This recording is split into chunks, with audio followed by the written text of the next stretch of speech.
This is the land of the Guthan and Kukach people. I would like to acknowledge our elders past, present and emerging. Welcome to country.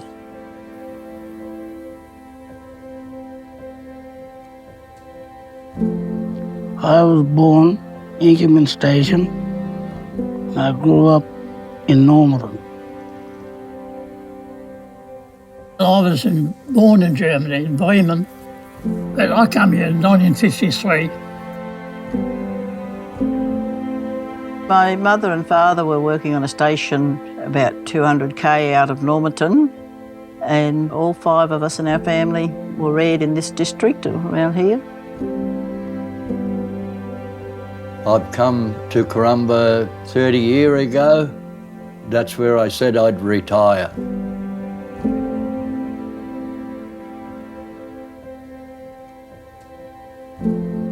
The Gulf of Carpentaria is in the northwest of Queensland. The community here's got a real mixture. Some of them are really long-time residents who've been involved in the pastoral industry. And then there's the Indigenous elders, which unfortunately are getting less and less. And then we've got people from other nations and lots of young people. Often people have gone through stuff but don't realise the other perspective, and hearing and acknowledging one another's stories is the first step in healing.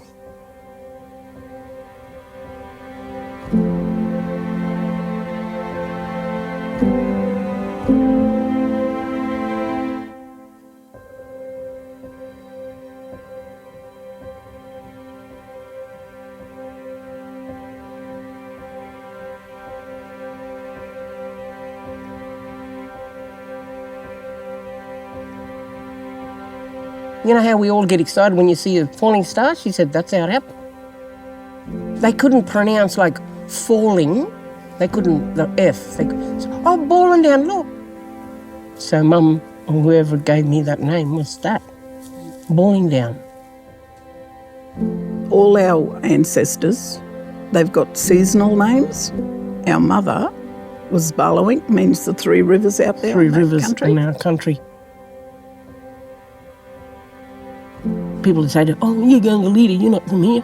That's because our people was taken to Burketown. They were transported up there even further. We didn't know what was going on, you know, we knew we came from here. Great-grandmother, she was born in Karumba and so was her sons. That means the world to me. It's pride.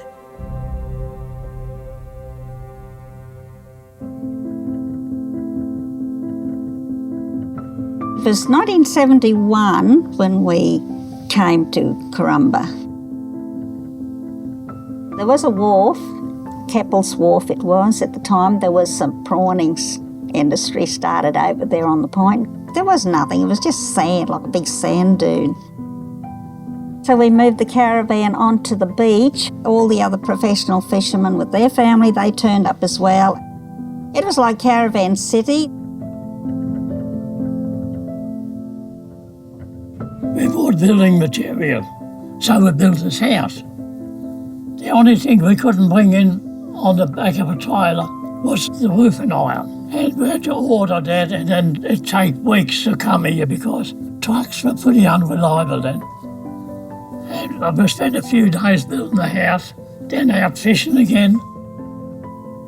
The eldest 2, they had a push bike so they could ride to school across the mud flats. It's all dirt road. All black soil, and when it rained you were stuck. You couldn't get to town. The only way you could get there is by dinghy. The remoteness for me was really nothing. We loved it once it flooded in because we could go fishing without all the tourists hanging around. Cyclone time, we prepare ourselves and we get through it. Everything was good.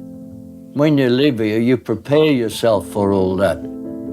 When the power goes out, well, we got to generate it, and people help one another no matter who they are. And we always look after one another and try and help people.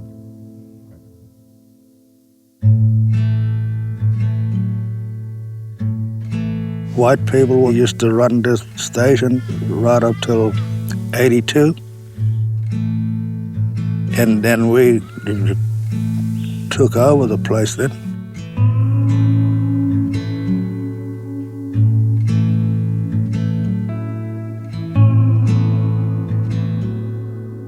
It is the Aboriginal land, and it's there to any young fellows who wants to learn how to ride horse.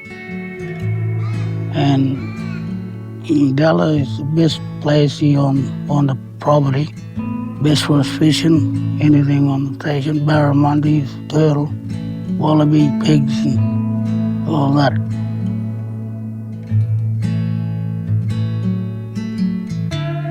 We know each other, but we went to school, came out here, we worked out here, and we still see one another out here.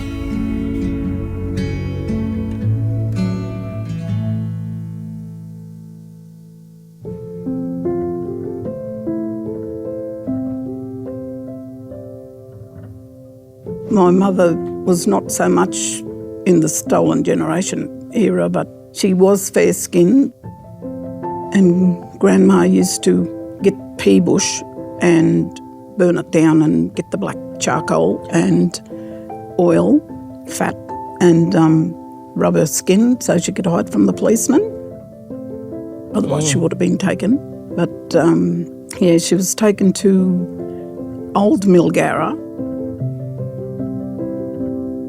The manager used to come to Normanton and get on the booze and go back out there and chase the little ones. But they used to run down to a tree they call a Minjerin tree and climbed up there and stayed till dark.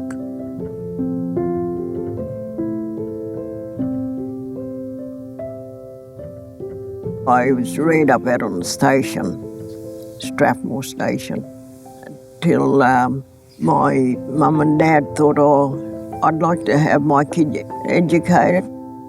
So they put in for a exemption. Another word, they call it the freedom, because she was free from the Aboriginal side. But there was a trick there. They couldn't talk to their own parents. No, it was very hard. There wasn't any Aboriginal people living in the town. We were the first one. And I think that's the reason too I missed out on learning our language, because we had to act like a white man.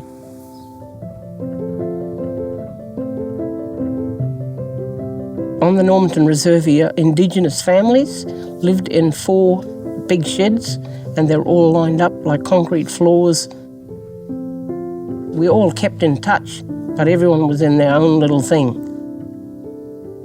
When everyone lived down here, they bonded closely, like Kawanyama people would come and Mornington Island, and they didn't sort of stay, but the accommodation for Aboriginal people was here.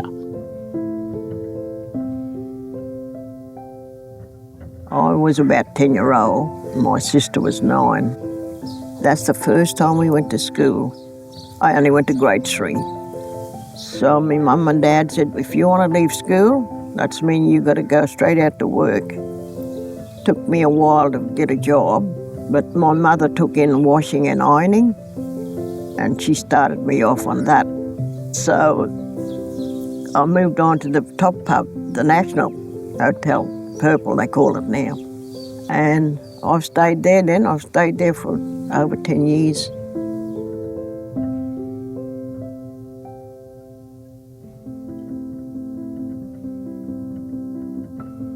All the companies in the town, once a year they'd all get together and throw one huge big party for the whole town.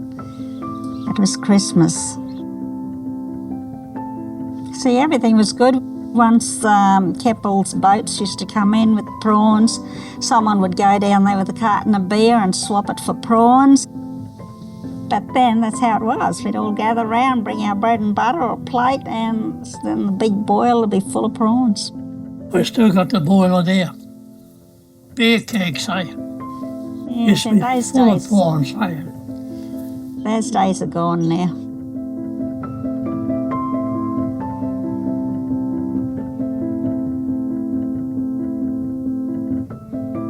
We were a smaller community, so whatever was on, everybody was invited to. When I got married, the whole town got invited.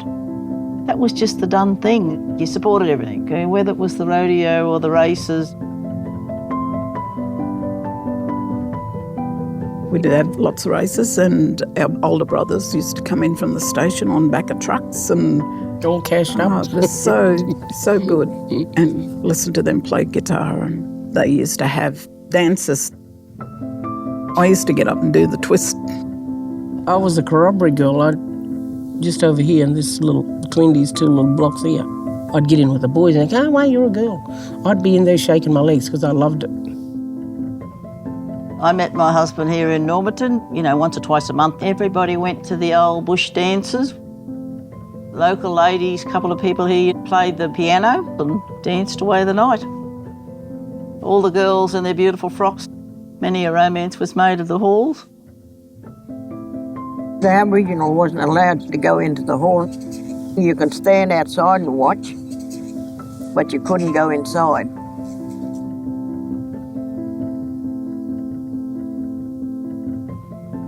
Well, I've worked all around dark fellas. They wasn't allowed to be with us.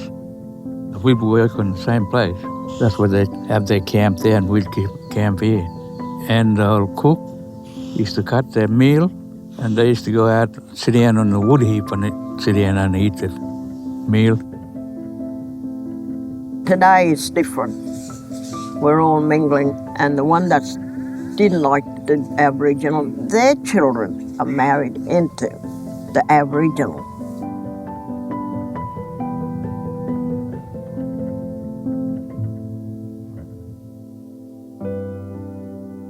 The kids were safe. Nothing ever happened to them. Oh, I shudder to think now, with no medical facilities. Once Gunter was out fishing with another fisherman, stood on a stingray and the barb came up and just went straight through his ankle. Pretty painful. Pretty painful. And the nurse just gave him some painkillers and sent him home. And I think he sort of got feverish. But there was a couple of elderly people in Karumba heard about it, so they arranged for this plane to fly to the Cairns-based hospital. And he just hopped on the plane and flew to Cairns, and the kids and I were just left on the beach. There was only Normanton, if you had a decent car to get you to Normanton, or if they could get the flying doctor into Karumba, because the airstrip had no lights. One time something happened and every car in this town had to go out to the airport and line up along the runway with their lights on so the plane could see to come in.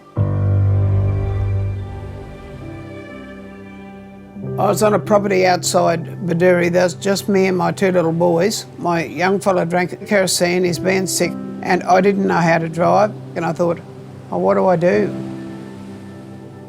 That's isolation when you've got nothing. No communication whatsoever. That's isolation. And you've got something wrong with your kid. So what I did, I bundled them both up and I made up a lot of milk bottles for my 1-year-old and jumped in the car. I don't know how I did it, but we finally got up there and, it wasn't too bad for him, but it felt terrifying. You learn to look after yourself when you're in the bush. You learn to be self-sufficient. Self-sufficient, yes. and you learn directions. And you become resilient because you know that child's life is in your hands. For about 3 or 4 months of every year, my husband was away droving, and if you wanted to communicate, there was a two-way radio through the flying doctor service, so everybody in Australia knew what you were sending in your telegram. You didn't put anything personal in it. We wrote letters in the old days too. We got 3 sons, and when I gave birth, I think every vehicle that went across the river, my mother sent a message with him. If you see Mick on the road, tell him he's got another son. So he didn't know he was even born for 2 days, and then it was a fortnight later they took my fortnight-old baby out to see his father in amongst the dirt and the dust and the cattle of the droving camp.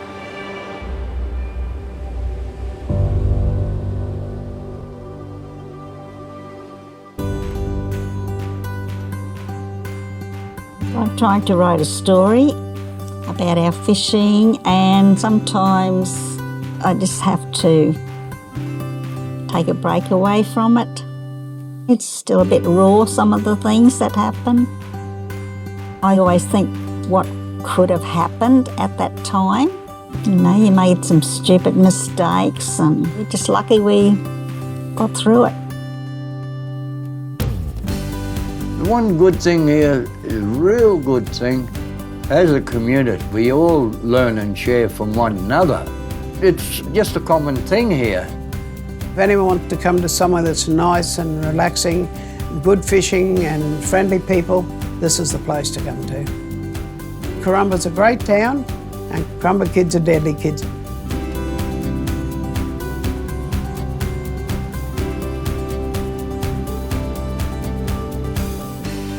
And it's a privilege that we here, that we can show the young ones what the job is all about.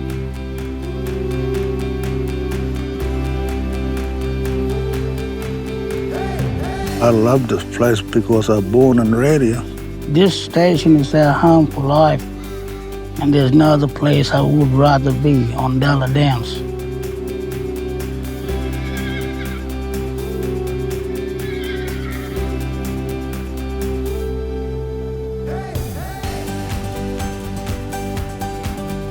I like the place, and that's what made me stay here with my wife. 7 kids we had. 7. Missed the count on the grandchildren. How many?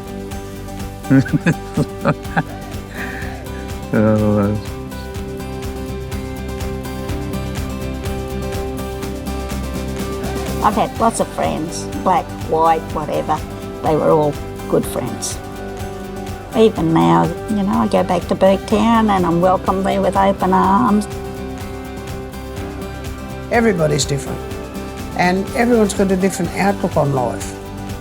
Just keep the kind outlook going. That's what I try to do. Stories can highlight the strength and resilience that people had in getting through really tough times. Hearing and acknowledging one another's stories will make our community more united and give connection between people. I feel it's very important that you're talking to someone about your life, because you never know when you're going to go, and I look at the others that did share their story with us, and today we got it in our heart. My husband would never be happy anywhere else but where he'd land and his horses and his cattle, so I don't even dream about living anywhere else. Just one of those things, it's home and that's it.